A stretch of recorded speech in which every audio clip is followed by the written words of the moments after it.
ઝેર ઓકનાર મૌલાના મુફ્તી સલમાનને આજે જૂનાગઢ કોર્ટમાં કરાશે રજૂ. કચ્છમાં વિવાદાસ્પદ ટિપ્પણીનો વિડીયો આવ્યો સામે. અગાઉથી કોઈ આયોજન હતું કે કેમ તે તપાસ થશે.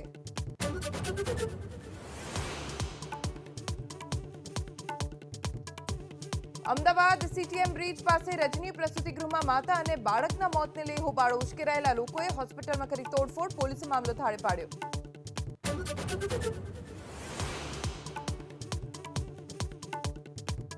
જમ્મુ કાશ્મીર, હિમાચલ અને ઉત્તરાખંડમાં ભારે બરફવર્ષા. ગુલમર્ગ અને કેદારનાથમાં સફેદ ચાદર. શિમલા અને મનાલીમાં કેટલાક રસ્તાઓ બંધ થતા પ્રવાસીઓની વધી મુશ્કેલી.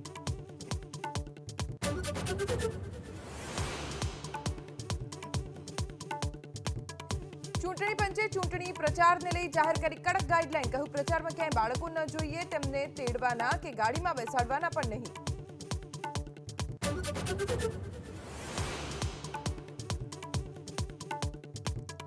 આજે ઉત્તરાખંડ વિધાનસભામાં રજૂ કરાશે યુનિફોર્મ સિવિલ કોડ બિલ. આઝાદી બાદ યુસીસી લાગુ કરવાવાળું દેશનું પ્રથમ રાજ્ય બનશે ઉત્તરાખંડ.